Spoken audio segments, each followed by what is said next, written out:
નમસ્કાર, હું છું દીપાલી। આજે છે મહાશિવરાત્રીનો પર્વ અને આ પર્વ પર મહાશિવરાત્રીના પર્વ પર ખાસ કરીને શિવ મંદિરોમાં લોકોની ભીડ જોવા મળી રહી છે। આ તસવીરો અમે આપને બતાવી રહ્યા છીએ ભવનાથની, કે જ્યાં જૂનાગઢમાં ભવનાથની ગોદમાં એક મિની કુંભ સમાન જે મેળો ભરાયેલો છે તે મેળો આજે સાંજે તેની પૂર્ણાહુતિ થશે અને આજે અંતિમ ચરણ પર તેનો ઉત્સાહ અત્યારે જોવા મળી રહ્યો છે।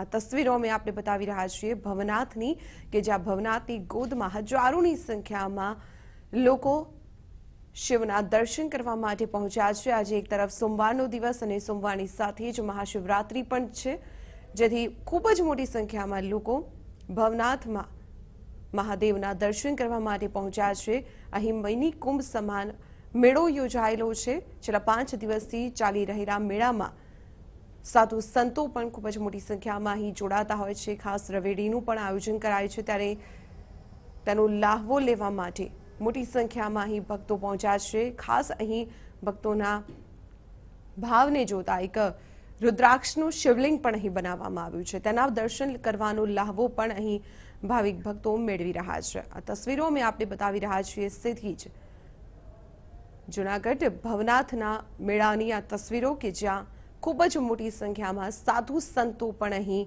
આ મેળામાં હાજર રહેતા હોય છે। મહાદેવના દર્શન કરવા માટે, જપ તપ કરવા માટે અહીં પહોંચતા હોય છે। મહાઆરતી, મહાપ્રસાદનું પણ અહીં ખાસ આયોજન કરવામાં આવ્યું છે।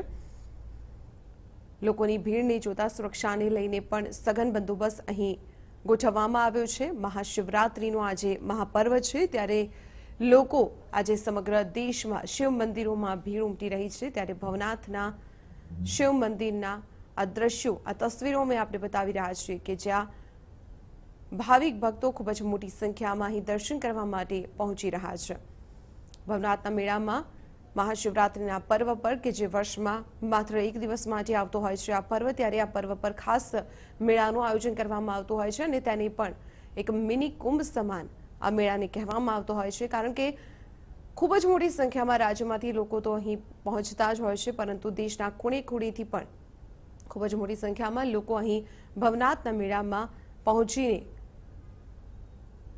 દાદાના દર્શન કરવા માટે પહોંચતા હોય છે। ત્યારે સાધુ સંતોનો જમાવડો પણ અહીં ખાસ જોવા મળતો હોય છે। ભવનાથના મેળામાં આજને દિવસે ખાસ રવેડીનું પણ અહીં આયોજન કરવામાં આવે છે। ત્યારે આપણી સાથે જોડાયા છે મારા સંવાદદાતા મહેન્દ્ર બગડા, તેમની પાસે જઈએ। મહેન્દ્ર, અંતિમ ચરણમાં ભવનાથમાં સાધુ સંતો અને ભક્તોની ભક્તિ જોવા મળી રહી છે, કયા પ્રકારનો માહોલ છે મહાશિવરાત્રીનો? જી મહેન્દ્ર। દીપાલી, ખૂબ મોટી સંખ્યામાં, એક અંદાજ પ્રમાણે 10,000થી પણ વધારે લોકો અહીં આજે આવવાના છે। લાખોની સંખ્યામાં લોકો આવી ચૂક્યા છે। તમે જોઈ શકો છો લોકોનો, ભક્તોનો ઉત્સાહ છે। પાછળ જે 5 લાખ રુદ્રાક્ષથી જે શિવલિંગ બનાવવામાં આવેલો એ છે।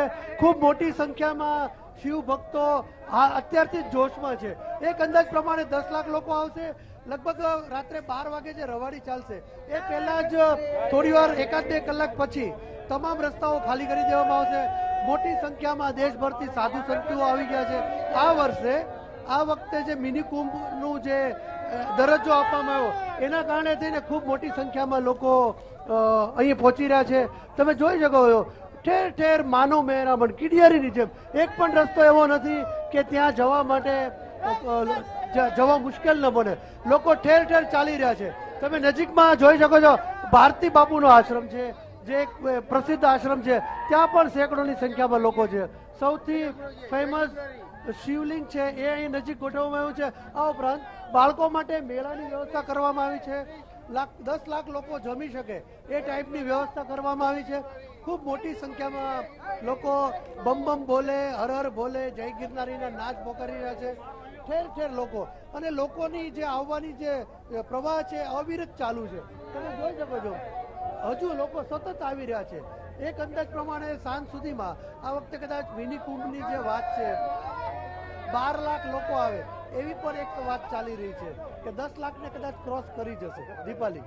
જી મહેન્દ્ર, ભવનાથના મેળાની જો આકર્ષણની વાત કરવામાં આવે તો જે રવાડી યોજાય છે સાધુ સંતોની, તે ખૂબ જ આકર્ષણનું કેન્દ્ર રહે છે. તેને જોવા માટે જ ખાસ મોટી સંખ્યામાં લોકો ત્યાં પહોંચતા હોય છે.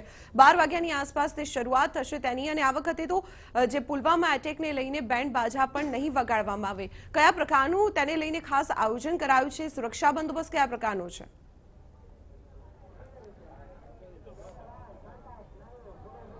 દીપાલી, પુલવામા આતંકી હુમલા બાદ રવાડી સાદાઈથી કાઢવાનો એક પ્રસ્તાવ સંત સમાજે નક્કી કર્યું છે. એ પ્રમાણે જશે, પરંતુ શિવ ભક્તોનો ઉત્સાહ અનેરો છે. દેશભરમાંથી સાધુ સંતો આવ્યા છે. દિગંબર સાધુઓ છે, નાગા જે સંપ્રદાય છે એના સાધુઓ આવેલા છે. ખૂબ મોટી સંખ્યામાં ભક્તો આવી ગયા છે. લોકો અત્યારથી જ પોતાની જગ્યા ફિક્સ કરી રહ્યા છે. સૌથી મહત્વની વાત એ છે કે લગભગ 12 કલાક પહેલા જ લોકો રવાડીને જોવા માટે મૃગુકુંડની આજુબાજુમાં ગોઠવાઈ ગયા છે. પોલીસ દ્વારા ધીરે ધીરે જે આડશ લગાવવામાં આવી રહી છે એ ગોઠવવાની પ્રક્રિયા ચાલુ થઈ રહી છે. હાલ ભોજનનો સમય છે. જોકે ભવનાથના મેળામાં ભોજન 24 કલાક મળતું હોય છે. લગભગ 11 વાગ્યા સુધી અલગ અલગ જગ્યાએ નાસ્તો, ચા પાણીની વ્યવસ્થા કરવામાં આવતી હોય છે. ત્યારબાદ હાલ ભોજનનો સમય શરૂ થઈ ગયો છે અને દરેક આશ્રમોમાં હાલ ભોજન પીરસવામાં આવી રહ્યું છે. આ ઉપરાંત આ મેળાનું જે સૌથી આકર્ષણ છે તે જે સાધુઓ હોય છે, જે દૂર દૂરથી આવેલા સાધુઓ, જે દિગંબર સાધુઓ બેસેલા હોય છે, એમની પણ લોકોમાં ખૂબ આકર્ષણ હોય છે. જે દિગંબર સાધુઓ દેશભરમાં ફરતા હોય છે એ આ સમયે અહીં આવી જાય છે અને રસ્તાઓના કિનારે અલગ અલગ પોતાની ધૂણી રમાવીને બેસતા હોય છે. જે પોતાની ધૂણી રમાવીને બેસતા હોય છે, તમે જોઈ શકો છો અલગ અલગ ટાઈપના જે સાધુઓ છે પોતાની મસ્તીમાં લીન હોય છે. કેટલાક લોકો ડમરું વગાડતા હોય છે, કેટલાક લોકો પોતાની નિજી મસ્તીમાં હોય છે. સતત સાધુઓનો ખૂબ મોટો જમાવડો હોય છે. જે દિગંબર સાધુઓ હોય છે એ પોતાની મસ્તીમાં મજા કરતા હોય છે. સતત અહીં આવા અલગ અલગ ટાઈપના કેટલાક સાધુઓએ માથા ઉપર કેપ લગાવી છે, કોઈ ગોગલ્સ પહેરે છે, કોઈ બીજા અલગ અલગ કરતબો બતાવે છે. આ રીતે જે શિવ ભક્તો છે એનામાં આ જે સાધુઓ છે એમના દર્શન કરવાનો પણ ખૂબ મોટો ઉત્સાહ હોય છે. એમને મળવાનું, એમને જોવાનું પણ ખૂબ આકર્ષણ હોય છે. જી મહેન્દ્ર, જોવા જઈએ તો જે દિગંબર સાધુ હોય કે પછી નાગા સાધુઓ કે જે સમગ્ર વર્ષ દરમિયાન અજ્ઞાત કાળમાં રહેતા હોય છે અને ભવનાથના મેળા દરમિયાન જ તેઓ અહીં લોકોની વચ્ચે આવતા હોય છે. લોકો માટે પણ એક અવસર હોય છે કે આ સાધુ સંતોનો આશીર્વાદ લેવો. સાથે સાથે જે ભવનાથનો મેળો છે કે જેને મિની કુંભનો દરજ્જો અપાયો છે, ત્યારે જે દર્શનાર્થીઓ ત્યાં પહોંચી રહ્યા છે તેમનામાં કયા પ્રકારનો ભાવ, કયા પ્રકારની લાગણી પ્રવર્તી રહી છે?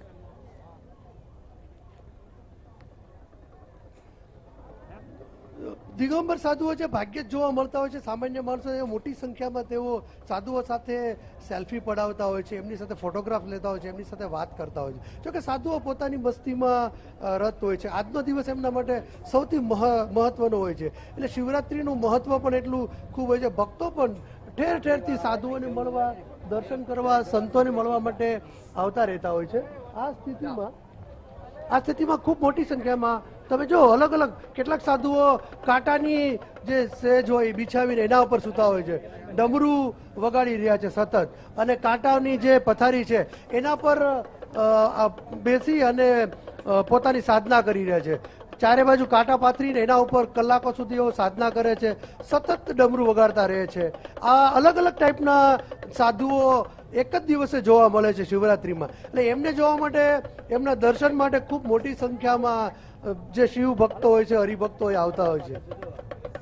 જી ચોક્કસ મહેન્દ્ર, આભાર માહિતી આપવા બદલ. તો આપણે જણાવી દઈએ અત્યારે હાલ ભવનાથની ગોદમાં મિની કુંભ યોજાયેલો છે અને લાખોની સંખ્યામાં અંદાજ લગાવાઈ રહ્યો છે કે 10 લાખથી વધુની સંખ્યામાં આજે ભાવિક ભક્તો અહીં આ મેળામાં ઉપસ્થિત રહેશે. કારણ કે આજે મહાશિવરાત્રીનો પર્વ છે, ત્યારે ભોળાનાથના દર્શન કરવા માટે લોકો ખૂબ મોટી સંખ્યામાં અહીં પહોંચતા હોય છે. ભોળાનાથના દર્શન તો અહીં કરવા જ મળે છે, પરંતુ સાથે સાથે મહત્વની બાબત એ છે કે સમગ્ર વર્ષ દરમિયાન જે અજ્ઞાતવાસમાં રહેનારા સાધુ સંતો હોય છે, નાગા બાવાઓ કે પછી દિગંબર સાધુઓ જે કહેવામાં આવતા હોય છે, કે જે સામાન્ય જનજીવનથી અલગ રહેતા હોય છે, તપ અને સાધના કરતા હોય છે, તેઓ આજના દિવસે ખાસ મહાશિવરાત્રીના પર્વ અને ભવનાથના મેળામાં ઉપસ્થિત ઉપસ્થિત રહેતા હોય છે અને આ સાધુ સંતોનો આશીર્વાદ લેવા માટે પણ ખાસ મોટી સંખ્યામાં અહીં ભક્તો ઉપસ્થિત રહેતા હોય છે અને તેમના આશીર્વાદ મેળવી ધન્યતા અનુભવતા હોય છે। આજે બમણું પુણ્ય કમાવાનો એક અવસર અહીં લોકોને ઉપસ્થિત થઈ રહ્યું છે અને તેની ભાવ ચરમસીમા પર જોવા મળી રહ્યું છે। અહીં આપણે જણાવી દઈએ કે ભવનાથની ગોદમાં